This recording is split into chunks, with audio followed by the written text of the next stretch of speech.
The face of Moshe is likened, the Talmud says, to the face of the sun. The face of Yehoshua is likened to the face of the moon. What is the source of light? The sun. The moon is only what? A reflection, thank you, of the light from the sun. Certainly, Yehoshua is not on the level of a Moshe Rabbeinu. Moshe Rabbeinu is the light itself. He studied Chavruta with Hashem 40 days and 40 nights without a falafel, without a Coca-Cola, without a shawarma, excuse me. That's what it says, that Moshe was the light of the sun. The Midrash says that, yes. And therefore, no, we're not saying that Yehoshua is greater. But Yehoshua will be doing a mission that Moshe didn't do. Moshe was punished. He couldn't go into the land of Israel. Now Yehoshua has to do it. Let's now continue, bivakasha. You got the light from Moshe. That's right. He got the light from Moshe. Pasuk Yud, verse 10.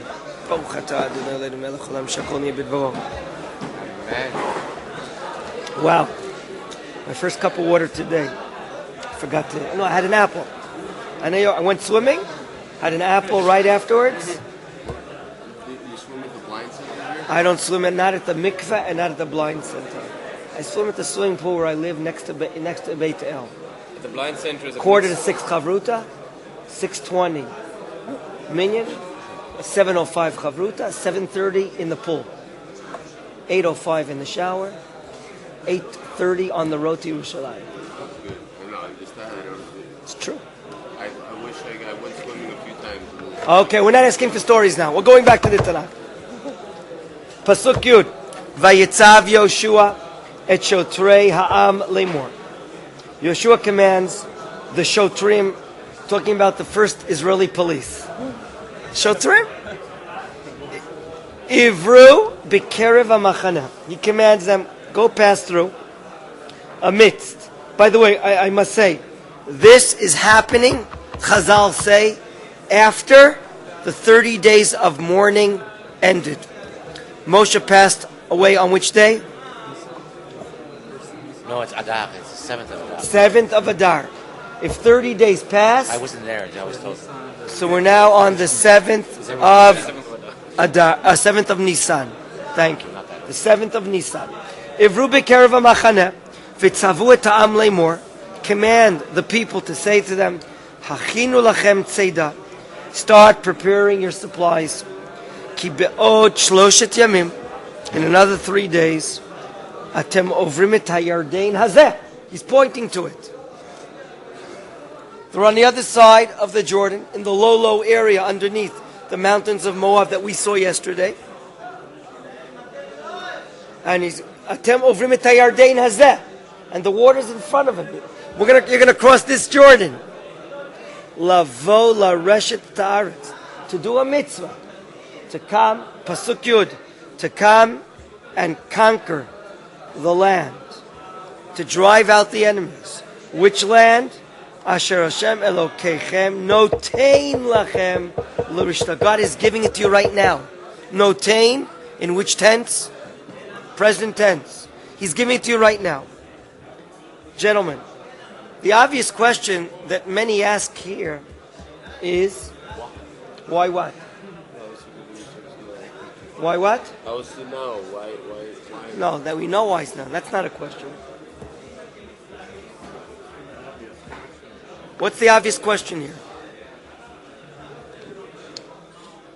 Didn't our sages teach us zrizut? We on our tiyul, we're talking about zrizut, quickness.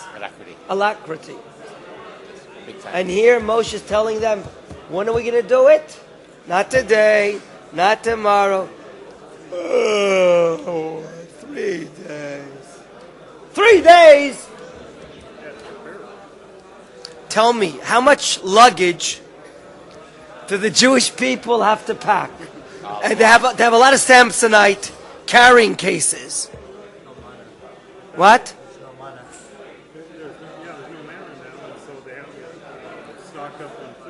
So how long does it take you to pack? It's not like we. To pack weeks. It's a lot of Jewish people together. Let me ask you something, You're guys. getting You're ready forgetting something major getting in the ready to go to Chumash. war. You're forgetting something major in the Chumash. What happened when the cloud suddenly went up? What did we have to do? Did we say to HaKadosh Baruch Hu, time out, give us 3 days to pack? Yes or no? Of course not. It doesn't take a long time to pack. You think they're spoiled people like us? 5 pairs of shoes, 10 shirts, corduroy, denim, cotton, polyester. Then 1 shirt, 1 pants, 2 pairs of underwear. Zeu! A toothbrush. How you think a dental floss? How long does it take you to pack? I think that has to be the question. Isn't it like a war preparation? So what? So what's the answer? I heard from my Rav Eliyahu Mali is a Rosh Yeshiva, and he taught me Tanakh, a Rosh Yeshiva in Yafo. He says the following thing. By the way, we brought it as our question 4. Why is it so needed? Where did we see in the Chumash 3 days? Where do we see in the Chumash 3 days? That's where the sun stands still. What?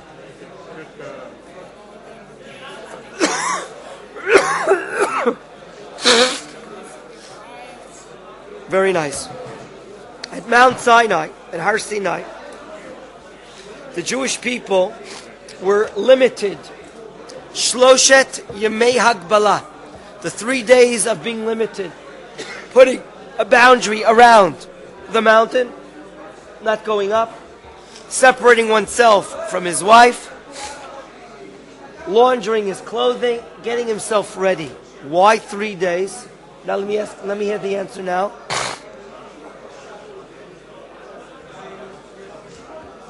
Why 3 days there?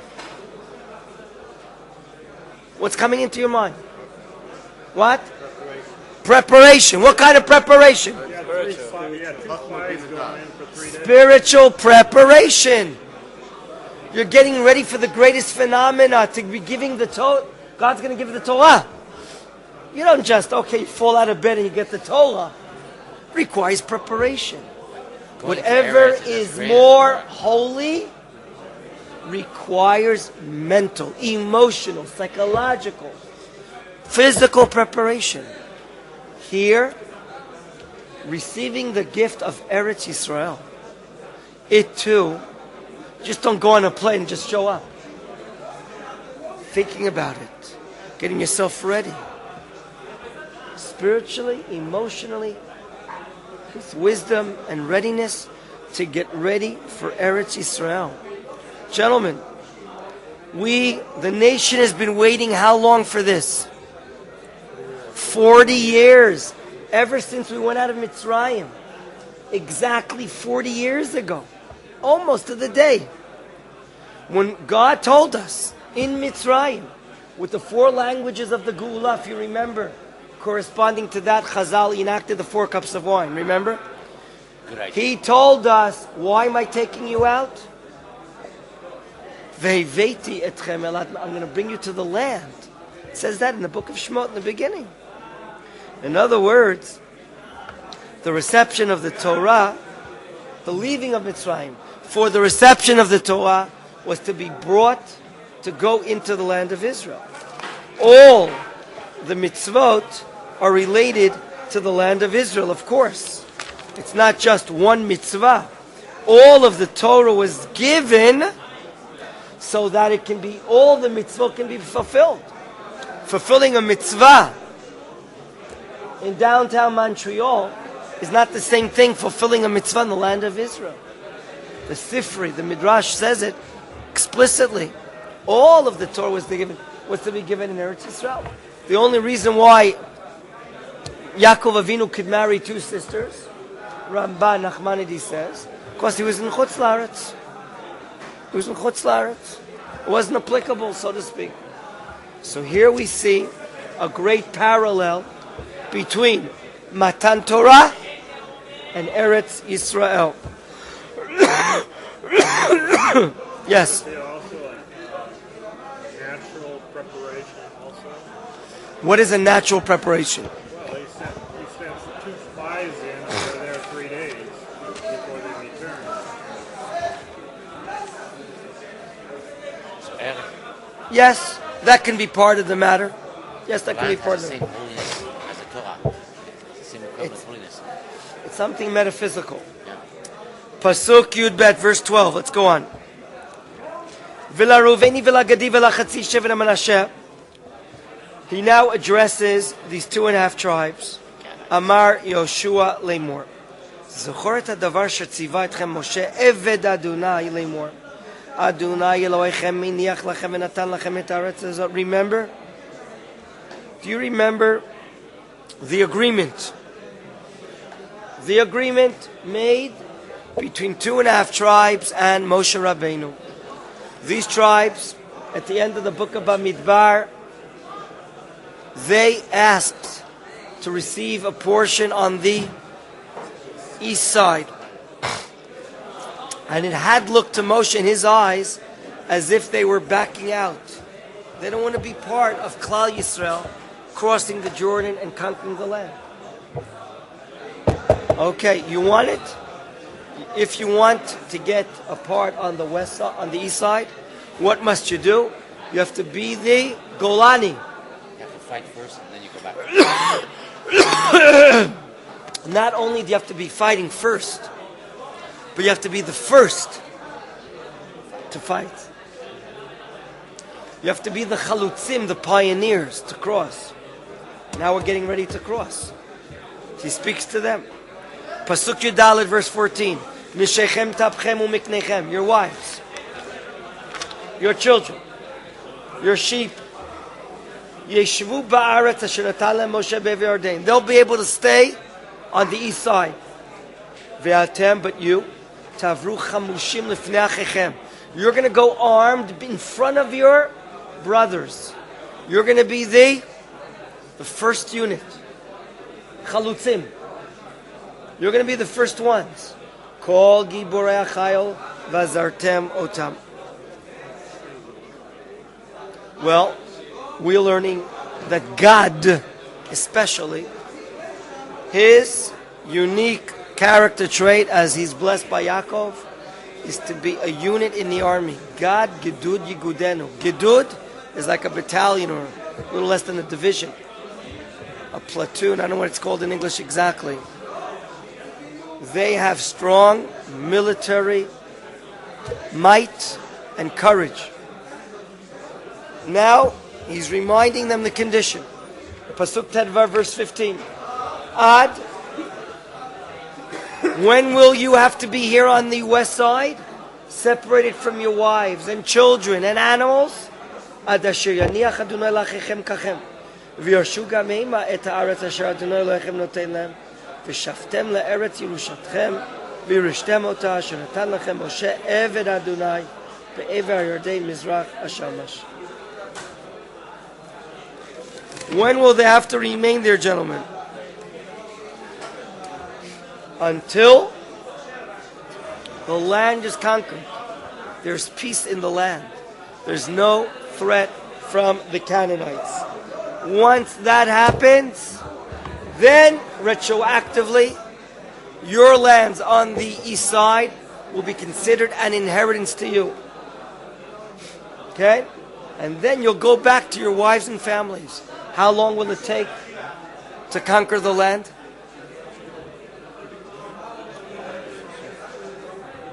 7 years. 7 years. Not a 6-day war. 7 years is a long time. Well, they had serious opposition back then. Very serious. And that was the level of Am Yisrael.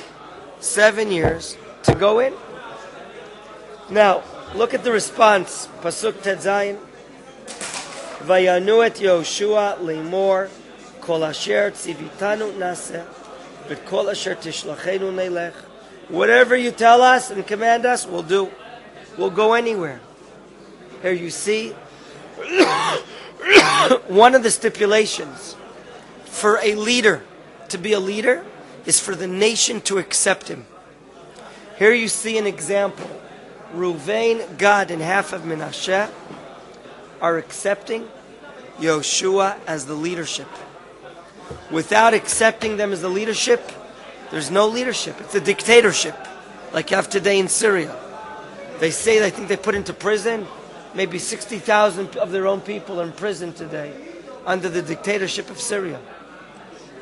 And you want to go... Those are the lucky ones. And they didn't shoot dead, you know. They didn't shoot them. They're torturing them. Huh? And you want to start talking peace with Syria?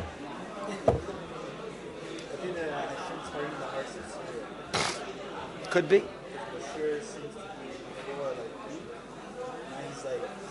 Hardening. Could very well be. Interesting point that you're making.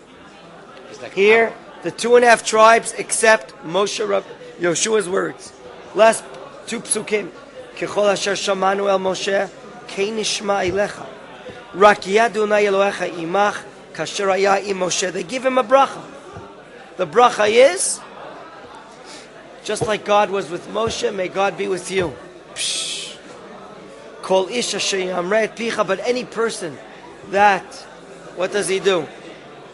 He rebels against Moshe Rabbeinu, Yehoshua. V'lo yishma dvarecha l'chol asher titzavenu yumat. Rak chazak ve'ematz. You see, gentlemen, how people are giving full support to Yehoshua.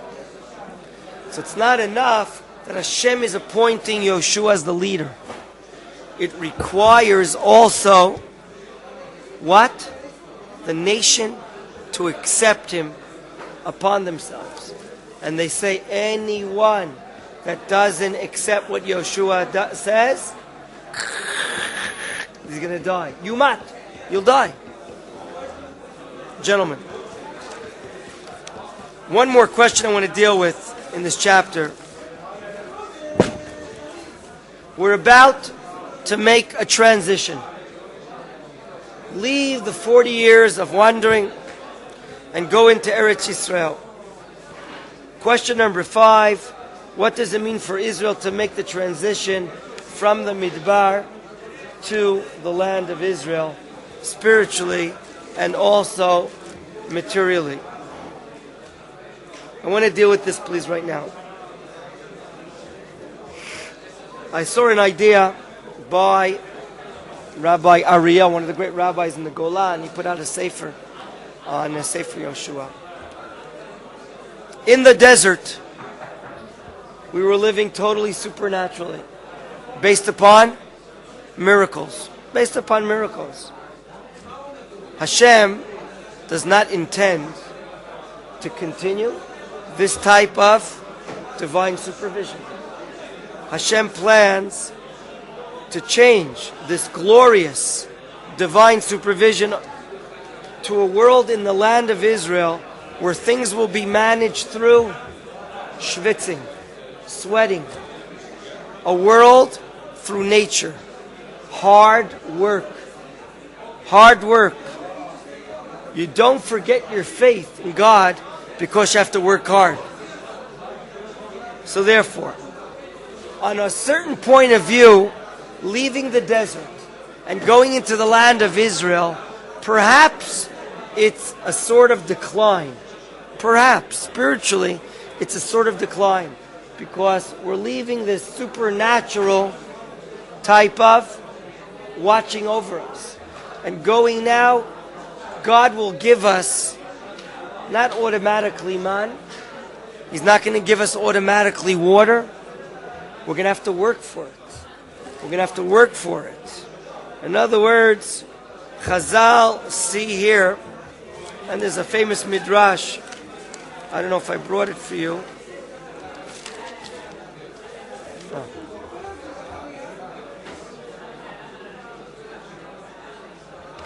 I want to read this midrash to you. Vayikra Rabbah. When the Jewish people were 40 years in the desert, the man would come down, the rolling stone would provide them water, the birds would be found for them, the clouds of glory would surround them. and the pillar of the cloud would even cause them to travel. What happens when we go into the land? Moshe says to the nation before we go into the land, each and every person, you're going to have to take your hoe. Take your gardening tools. Take your plower, cedar, animals, a yoke. That's what the Midrash says. What's going to happen is we're no longer going to be on this high spiritual level. 40 years, God nurtures us with man.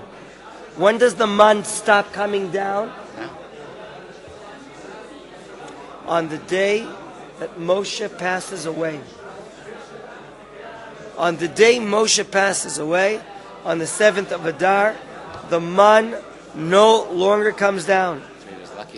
A miracle does happen, and that the food of the man continues to provide Israel food for almost 40 days, until the day after the Yom Tov of Chag HaMatzot, the 16th of Nisan. Almost 40 days miraculously, the man that came down on the 7th of Adar provides us for 40 days, demonstrating there's a connection between Moshe Rabbeinu and Yehoshua ben Nun. There's still a bridge connecting the generation that saw the great miracles coming out of Mitzrayim and the generation that's going into the land. There's still a connection. However, no longer after these 40 days will there be any man eating whatsoever. Yehoshua says, get ready. Get ready in 3 days. Prepare supplies. Prepare food, like you said. Prepare food for the short journey. Why? Our material livelihood is no longer dependent upon the man. It's now going to be dependent upon our actions, our efforts. We're going to get food by planting wheat, sowing wheat, planting trees. We didn't do that in the desert. That is one of the matters of transition materially, physically. Get ready to start flexing your muscles and working hard. That Israel has to begin understanding. That's number one. Number two, even in the field of Torah, there's going to be a transition. What do we say? That many halachot were forgotten. And who brought them back? Very good. Otniel ben Kenaz. He brought back the Kal V'chomer, the Gzera Shavah. The laws are forgotten during the time of the mourning of Moshe Rabbeinu. How is it going to be deprived? Through a lot of hard work and understanding. Kal V'chomer, Gzera Shavah, Chavruta. How was it done now for 40 years? We had a problem. Who did we go to? Moshe Rabbeinu. He had a complaint? He was more than a computer program. He knew everything just like that. Didn't he? Moshe Rabbeinu knew everything. Now, so it appears on the outside that when we're coming back into the land, maybe there's a decline for the Torah. Maybe the Torah is going down. We're going in a level. Maybe it's like a baby, a child. We're now a nation going in the land. We're like in the baby stages. We have to buy diaper number 1 for the littlest of babies. Why? We, the nation now, has to take responsibility for the study of Torah. We can't say, yeah, I'll take a vacation. I have a problem, I go to Moshe Rabbeinu. We can't say that. No. There's no more Moshe Rabbeinu. No more Moshe Rabbeinu. Now, the nation must make an effort. It's more responsibility. It's more hard work. So do you understand what's happening here? Both materially for our livelihood and spiritually for the learning of Torah, it's now going to be a new situation in the land of Israel. The nation has to take responsibility. We can no longer rely on Mr. Supernatural, the servant of God, the man of God, Moshe Rabbeinu. And that's what the Midrash means. When the Midrash says, Pnei Moshe, Pnei Chama, Pnei Yehoshua, Pnei Levana. The face of Yehoshua, of course it's on a lower level. We have to work hard right now in order to understand all of the Torah. All of the Torah. But right now, gentlemen, do you remember why Yehoshua bin Nun was chosen? If there's going to be national responsibility, you are not like Yonatan. And Yonatan is not like Slavi. And Slavi is not like Ariel Pesach. And Yaakov, and Mike, and Alan, and so on and so forth. Everyone is different. And we're going to learn this week in Parshat Pinchas, one of the special qualities of Yehoshua is that he can tolerate each and every person according to his different ideas, each and every person according to his different traits, and therefore a military leader, a general, who has to understand the different types of people that he has. That is a Yehoshua. The ingredient for his success is that he has an unbelievable wide ability to accept and tolerate all the different kinds. That's what's stated in the Parsha. And therefore, he has to be not only a man of tolerance, to accept your ideas and your mind, but also a military leader. A leader. Not like the generals of the nations of the world, where they stand far away with binoculars and they tell their soldiers what to do. That's not the leaders of Israel. The leaders of Israel, the majors, the generals, how do they go fight the war? Front lines. They're in the front lines. Acharai, after me. Right now, you have the generals in America just watching on TV. Is that right? Yeah. From Florida. They're running over the war. It's amazing. Am Yisrael is not like that. Yehoshua went up front. And therefore, I don't know if there is an army in the world, because Tzahal, the IDF, does the same thing that Yehoshua did. Our officers go up front. I don't know if there's a casualty rate that as many generals that fall in wars like Am Yisrael has. Why? Because our generals are up front. Courage. A personal example. Okay. What else did I want to say today, gentlemen? Let's, just for a few minutes, begin Perek Bet, chapter 2.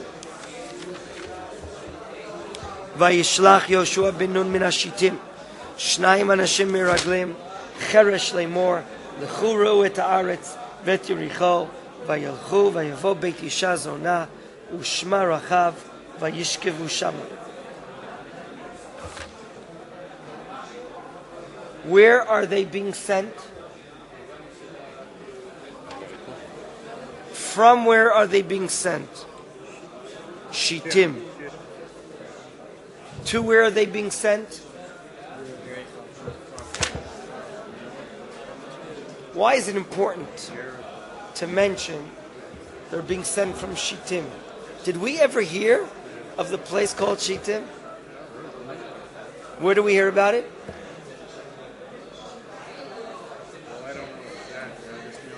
Rings a bell, I can't place it. It should ring a very loud bell. I'm part of it. We just read about it in the last parsha. No. What was the high price?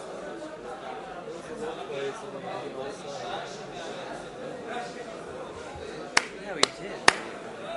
We just read about Shittim right now. We had a big setback there. We had a big fall and decline Oh, there. that's where all the where at the end of the parsha where he sent out all the Moabite women. The prostitution The open and idolatry of the poor happens in Shittim. I'm going to leave this question open to you. Why is it important for the Tanakh to state that these miraglim, these spies, are being sent from Shittim? It's not a history book.